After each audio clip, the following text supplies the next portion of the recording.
It's funny too what you're saying about the cat. Eckhart Tolle, I don't know if you heard of him, but he had a quote and he said, I lived with several Zen masters throughout my life, all of them cats. Yes. Animals are so in tune to the vibrations around them. They're not as blocked as we are.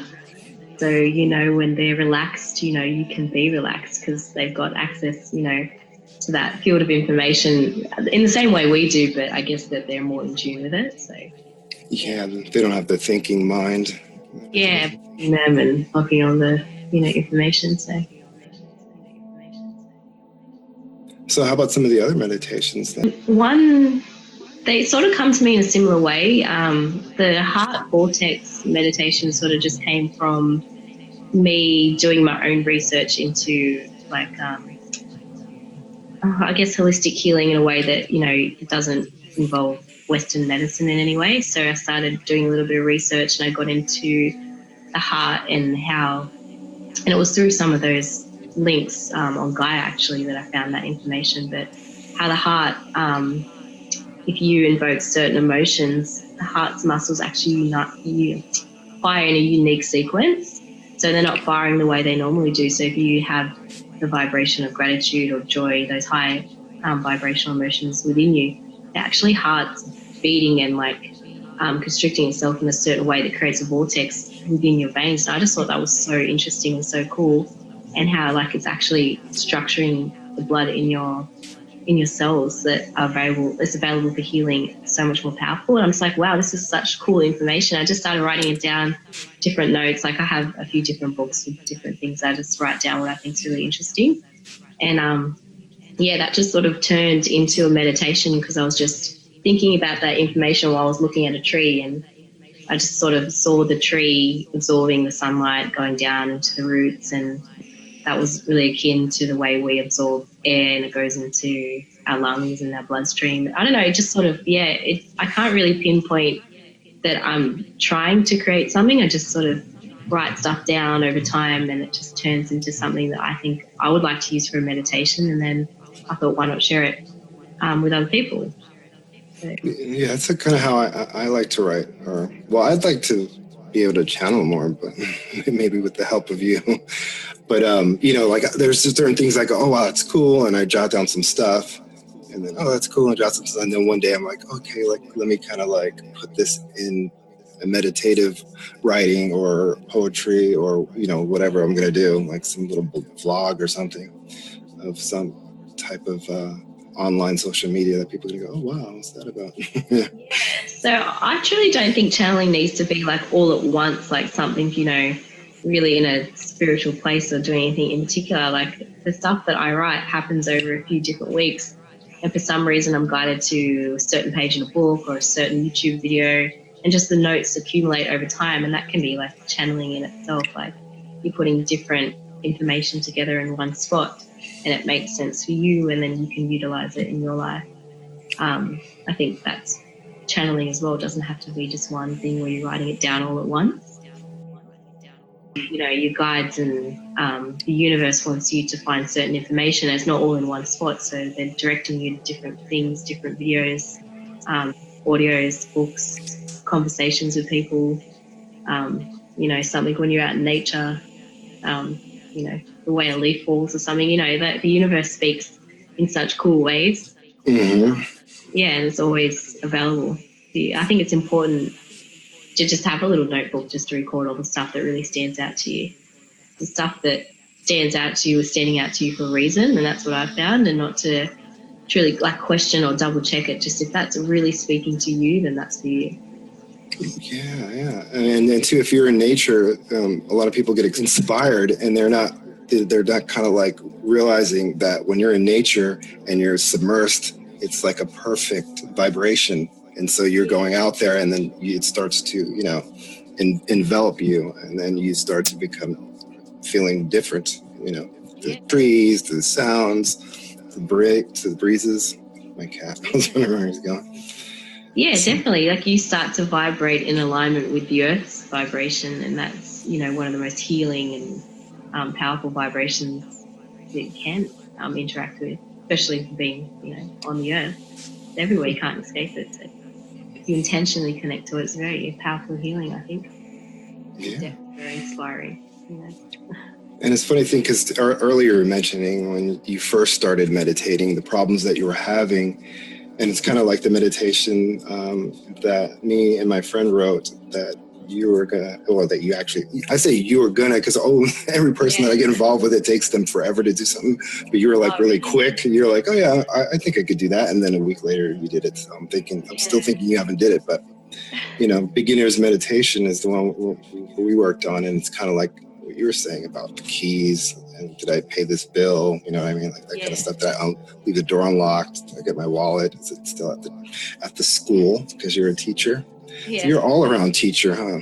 Spiritual teacher and teacher at the academy. My life purpose. Yeah.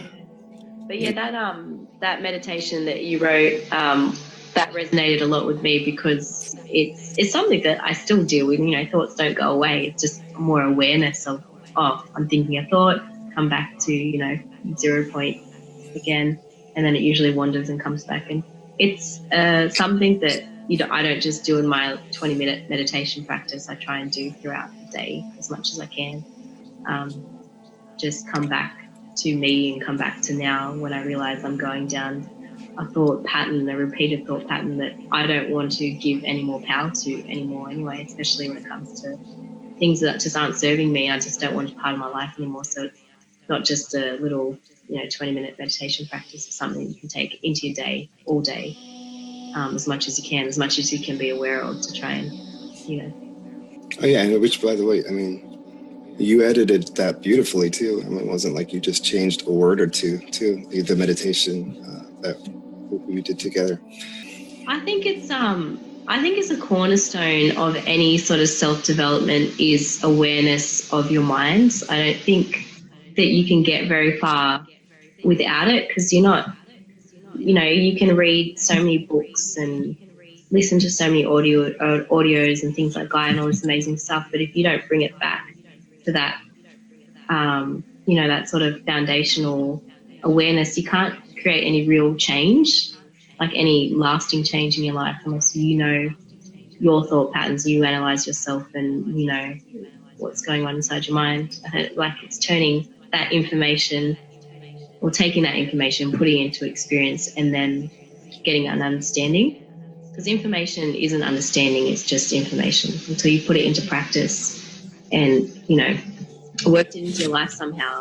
That's the only way you can get understanding, and then that leads to actually long-lasting, profound change, quantifiable change in your life. Anyway, my experience, I've never just been able to read something, and as much as I resonate with it and I really like it and want that for my life, unless I've put it into practice, in my day-to-day life, I've never been able to get change from it. Yeah, that's true. But the other question too, was what led you to explore and connect to this more spiritual, spirit-guided world? I think that, it's such a big question, and it's something that it just happened so gradually in my life. It's almost like I couldn't pinpoint a time or place or reason for it. It sort of just infiltrated itself into my life. When I started sort of studying different sciences, not at university or anything, just in my own time, my own self-study, especially physics, and I fell into a little bit of quantum physics. And there's one quote that really resonated with me. I think it was by Niels Bohr. But anyway, if you think you've understood quantum physics or physics, or if it hasn't profoundly shocked you by now, you haven't understood it. So like, it's pretty much, you can't understand the universe that we live in. It started just sort of breaking open those, dogmas, I guess, that I was restricted to about how the world works and the world that we live in and what we have access to and what we're capable of. And I started, realizing that, the body that we're made of is, it's like where the Buddha said that this world is an illusion. It actually is an illusion at the point that we're all made of subatomic particles, and the only thing that differentiates you and me from like the table right here is the rate that those atoms that it's made of are clustering and vibrating at. And when I started like realizing the truth of the world we live in, it just sort of, opened my mind, I guess, to what else could be out there and what else can we have access to and what can we learn from. And I guess that would be the only thing that I could really think of that led me towards a spiritual path. It just sort of opened my eyes to the intelligence of the world, and that this world isn't actually physical in any sense of the word. It's a relationship between those particles and that energy. And just shape-shifting in different forms. But really, this world is a relationship, and that's the truth of the universe we live in. So changed like my perspective on things. Yeah, I was just watching this thing called, Joe Espinoza on Gaia. He's not on Gaia, but he was on Gaia being interviewed. He has like a lot of different books out, and the book was called You're the Placebo. And what he was telling Lisa Gar was too, that you realize that, we're basically just an energy, and that we're using this body as a puppet. So, but sometimes we become concerned and thinking that we are the body, but really it's just this energy outward that's controlling this as a tool. I know he worded it a lot better because he's Joe Espinoza, but I want to check him out too. I always admire the way that they can word things. Like I guess, do it in my meditations because I've had time to like think through and write it down. I guess I express myself more when I write stuff than orally. I'm not one of those people that could do YouTube videos like speaking, because I feel like my thoughts get a little bit all over the place. But when I'm writing, they seem to, be a little bit more succinct and put together. I'm sure you make a great speaker. I mean, you're a teacher. All you have to have is your notes and be focused on the spiritual teaching. I'm not very good with the camera at the moment, anyway. Oh no! I mean, I thought maybe talking about like in front of like a crowd of 1,000 people that they're gonna like sit. More one-on-one. So, or you could be with your children. Your students. Yeah. Okay, sit with Guru. Let's meditate. Let's meditate. I always make them meditate as much as I can.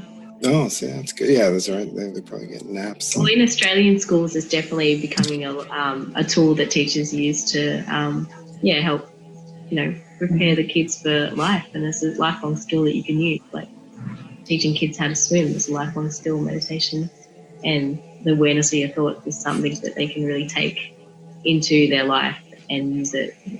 Not just like algebra. And I shouldn't be saying that because I'm a teacher, but it's definitely a lifelong skill that they can use.